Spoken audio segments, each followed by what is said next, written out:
Hello friends, welcome back ಸನ್ನಿ YouTube channel.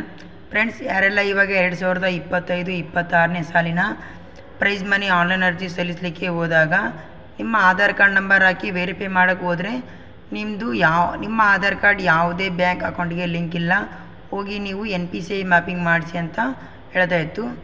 ಅದು technical ಪ್ರಾಬ್ಲಮಿಂದ ಸ್ವಲ್ಪ ಆ ಥರ ಹೇಳ್ತಾ ಇತ್ತು. ಆ ಪ್ರಾಬ್ಲಮ್ನ ಸಮಾಜ ಕಲ್ಯಾಣ ಇಲಾಖೆ ಕಡೆಯಿಂದ ಪ್ರಾಬ್ಲಮ್ನ ಸಾಲ್ವ್ ಔಟ್ ಮಾಡಿದ್ದಾರೆ.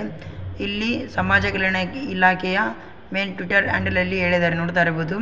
2025-26ನೇ ಸಾಲಿನ ಪ್ರೋತ್ಸಾಹಧನಕ್ಕೆ ಆನ್ಲೈನ್ ಅರ್ಜಿ ಸಲ್ಲಿಕೆಯಲ್ಲಿ NPCI ಮ್ಯಾಪಿಂಗ್ ತಾಂತ್ರಿಕ ದೋಷದಿಂದ ಉಂಟಾದ ಸಮಸ್ಯೆಯನ್ನು ಈಗ ಸಂಪೂರ್ಣವಾಗಿ ಪರಿಹಾರವಾಗಿದೆ.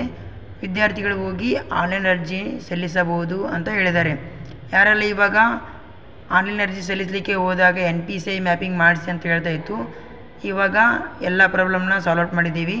ಹೋಗಿ ನೀವು ಯಾವುದೇ ಸಮಸ್ಯೆ ಇಲ್ಲದೆ ನೀವು 2025-26ನೇ ಸಾಲಿನ ಪ್ರೈಸ್ ಮನಿ ಆನ್ಲೈನ್ ಅಪ್ಲಿಕೇಶನ್ ಹಾಕ್ಬೋದು ಅಂತ ಹೇಳಿದ್ದಾರೆ.